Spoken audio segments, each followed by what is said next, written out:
Hi friends, welcome back to Satish codes.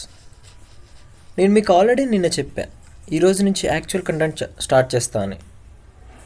So ఈరోజు మనం discuss చేయబోయే టాపిక్ వచ్చేసి introduction of SQL and DBMS.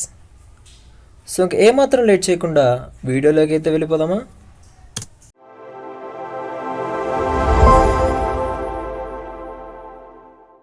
First, what is SQL? SQL is a software to communicate with the database. SQL అనేది డేటాబేస్తో communicate చేయడానికి కనిపెట్టిన ఒక software. So what is database? Database is a place or medium in which we store the data in a systematic or organized manner.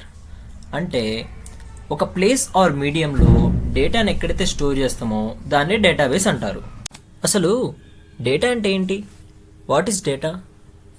Data is a raw fact which describes the properties of an object. దీనికి నేను మీకు ఒక simple example అయితే తీసుకొని explain చేస్తా, వినండి. ఇప్పుడు ఒక క్యాట్ని అయితే తీసుకుందాం. ఈ క్యాట్ని ఒక ఆబ్జెక్ట్ అని అనుకోండి. ఆబ్జెక్ట్ని టెక్నికల్ టెర్మినాలజీలో ఎంటిటీ అని కూడా అనొచ్చు. సో ఇప్పుడు ఈ క్యాట్ యొక్క ప్రాపర్టీస్ అయితే తెలుసుకుందాం. ప్రాపర్టీస్ అంటే నేమ్, కలర్, బ్రీడ్, ఇలా ఏదైతే ఒక ఆబ్జెక్ట్ స్వభావం చెప్తుందో వీటిని ప్రాపర్టీస్ అంటాం. సరే, నేమ్ వచ్చేసి చిన్ను అని అనుకుందాం, అండ్ కలర్ వచ్చేసి వైట్, అండ్ బ్రీడ్ ఏమో మైన్ కూన్ బ్రీడ్. ఇవి ఈ ఆబ్జెక్ట్ యొక్క ప్రాపర్టీస్. సో ఈ name Chinnu and colour white and breed Maine Coon, వీటిని డేటా అని అంటారు.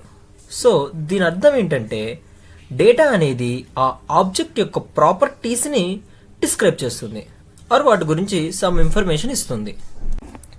ఐ హోప్ ఈ ఎస్క్యూఎల్, డేటాబేస్, డేటా ఈ మూడింటి మీద అయితే మీకు చిన్న ఐడియా అయితే వచ్చుంటుంది. ఇప్పుడు మనం డిబిఎంఎస్, డేటాబేస్ మేనేజ్మెంట్ సిస్టమ్ అంటే ఏంటో చూద్దాం. DBMS is a software which is used to maintain and manage database. డేటాబేస్ని మేనేజ్ అండ్ మెయింటైన్ చేయడానికి యూజ్ చేసే సాఫ్ట్వేరే డిబిఎంఎస్. మనము ఈ డిబిఎంఎస్తో కమ్యూనికేట్ చేయడానికి క్వరీ లాంగ్వేజ్ వాడతాం, అదే ఎస్క్యూఎల్, స్ట్రక్చర్డ్ క్వరీ లాంగ్వేజ్ అనమాట. అండ్ అలాగే ఈ డిబిఎంఎస్లో మనం డేటాని ఫైల్స్ రూపంలో స్టోర్ చేస్తాం. అండ్ ఈ డిబిఎంఎస్ అనేది మనకు ఒక 2 ఇంపార్టెంట్ కీ ఫీచర్స్ని అయితే ప్రొవైడ్ చేస్తుంది, అదే సెక్యూరిటీ అండ్ ఆథరైజేషన్. మీకు ఇప్పుడు ఒక డయాగ్రామ్ అయితే డిస్ప్లే చేస్తా, మీరు ఒకసారి నోట్స్లో నోట్ చేసుకోండి. మీకు క్లియర్గా ఒక ఐడియా అనేది వస్తుంది డిబిఎంఎస్ అంటే ఏంటని. సో ఫ్రెండ్స్, మీరు ఈ డయాగ్రామ్ చూడంగానే మీకు ఐడియా అయితే వచ్చి ఉంటుంది. The entire diagram is represent DBMS software. It allows single user only and we use query language to communicate, and it provide 2 features, authorization and security. Okay, the data stored in DBMS. Understand? Friends, I hope మీ అందరికీ ఈ SQL and DBMS concepts అర్థమయ్యాని అనుకుంటున్నాను. So రేపు వచ్చేసి అసలు SQL ఎలా use అవుతుంది, వాటిలో మనం డేటాని ఎలా స్టోర్ చేస్తాం, అండ్ డేటా ఏ ఫార్మాట్లో ఉంటుంది, ఈ టాపిక్స్ అయితే రేపటి క్లాస్లో కవర్ చేద్దాం.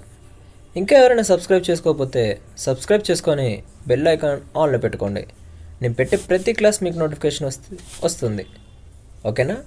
Bye and see you tomorrow.